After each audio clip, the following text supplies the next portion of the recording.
Simon Pegg has been talking about the future of Star Trek and the potential for a fourth Kelvin Star Trek movie.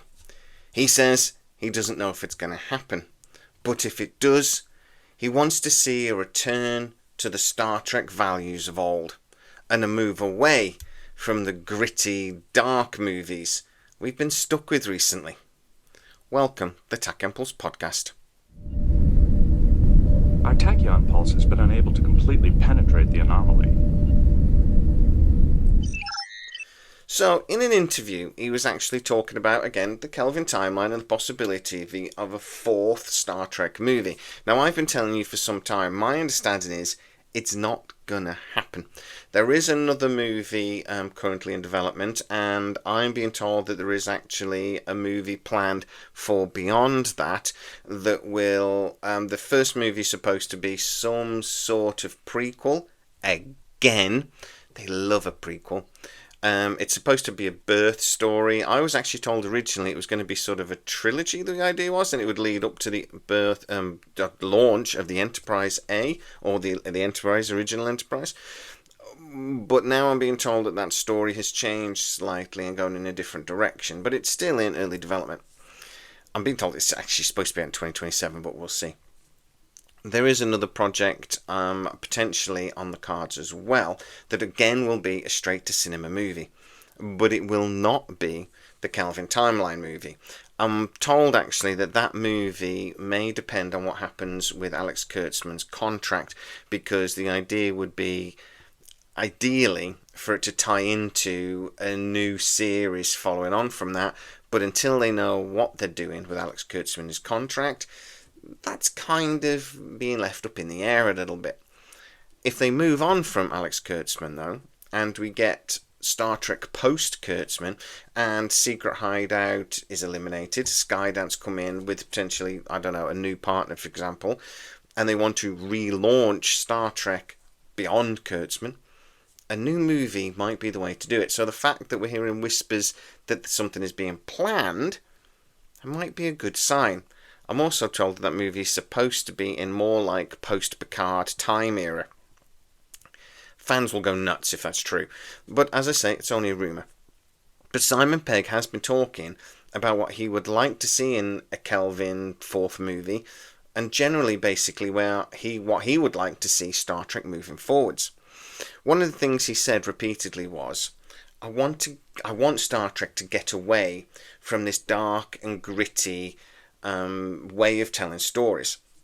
He was basically saying that, look, for some time now, we've had these dark and gritty storylines, and it's been the idea being to make it more palatable for an older audience, particularly TV shows and movies, etc., that are really aimed more for a younger audience. I mean, Star Trek is kind of a kid show in some ways.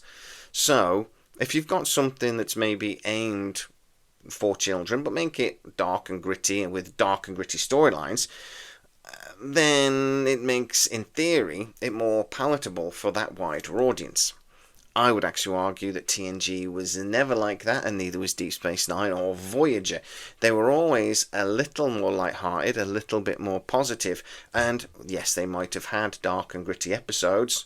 There are four lights, and that kind of thing, but it was never consistently like that, like it has been with the newer seasons of New Trek. Like, I'm saying Strange New Worlds a lot of the time. I mean, the whole Gorn thing just is. And definitely Discovery. For me, I enjoy Star Trek when it's a little bit more colourful, a little lighter.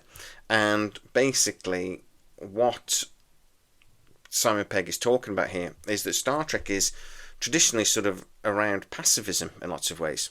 Not the original series. Kirk used to run in and shoot everybody and then try and have sex with them. But later seasons, TNG, I would argue in particular, they always try to find the peaceful solution first. I think, again, the last three Star Trek movies really moved away from that and were far more action movies before they were Star Trek movies. I've actually argued repeatedly that the Abrams movies are really fun action movies. They're not actually Star Trek.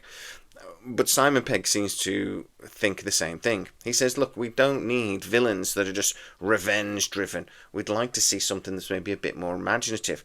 We don't need to see spaceships exploding and characters dying to raise the stakes of a storyline. Instead, we could see something that is far more imaginative, far more well written, and far more rounded. Far more Star Trek. Now, I actually think, as I say, he's got a brilliant point here, and this is somebody that's really got the experience and really the chops for us to say he knows what he's talking about. He is a self-proclaimed nerd, and he's done several projects over the years. Some of the stuff he wrote himself early on. I mean, you can even look at things like Shaun of the Dead, for example, to show that he is one of us. He is a sci-fi fan. He desperately wanted to do Star Trek, and when he came on as Montgomery Scott, the great engineer, I never loved him in that role, I have to admit, even though I think he's great. I don't think he was ever really Scotty. In the first movie he did a good job, but I think it was more the way it was written. I didn't love it. He actually went on to then co-write the third movie, the Star Trek Beyond, which I actually really enjoyed. It's my second favourite. I love the 2009 film. I think Into Darkness had really good bits, but on the whole was very disappointing. And do you know how hard you have to work to make Benedict Cumberbatch look like a bad actor? You have to work pretty hard. But they managed it. And then I thought Beyond felt more like Star Trek. I know it didn't do very well and actually lost money if you look at the figures, or at least at the cinema it did. But actually, I was very pleased with the movie on a whole. I thought it had moments in there that were just fantastic. I love it when they brought back the Beastie Boys song and that sweeping shot when they're just blasting all those drone things. There are bits of the movie I didn't like so much. I thought the whole space station thing was just stupid. I thought it was a stupid design. I thought it was ridiculous. I thought it looked stupid. It also was nothing like anything Star Trek we've ever seen before, from the Federation at least. So, yeah, I wasn't a fan of that. I didn't love the way the Enterprise looked again. They really elongated the neck so it looked cool when they cut it in half. I thought that was stupid as well. I just didn't like it. But as a film, I loved bits. And it's my second favourite of the Abrams movies, as I say. So, Simon Pegg is really, for me here, identifying something that us Trekkies have been talking about for a while. And I think this was actually something that was started in a couple of genres, but really the success of the early Battlestar Galactica, for me, really affected and changed sci-fi and television at very least. And I say this theory that to appeal to as wide an audience as possible, something's got to be gritty and dark and blah, blah, blah, really I think is flawed. Star Trek can be mature. It can be grown up. It can be something that appeals to a wide demographic of ages, genders, race, blah, blah, blah. It's just got to be done Star Trek. It's got to stop trying to be something else. It's got to stop trying to be Star Wars or Battlestar Galactica or whatever. We've got a rich history to rely on, to look back on. And if they kept doing that, if Paramount started doing that again and being Star Trek, I think it'd be a lot better. And I think that's basically what Simon Pegg is saying here. But guys, what do you think? Get into the comments and tell me. When did Star Trek stop trying to be Star Trek and start trying to be Star Wars? Are they just chasing those Star Wars numbers? And are they failing badly? Is it time for a reset and to become Star Trek again? Get into the comments and tell me exactly what you think. Don't forget to like, subscribe, hit the bell notification so you don't miss any of our new videos. Also, you can become a member of the channel, and that way you get to see a lot of our videos up to 24 hours before everybody else. Go check that out.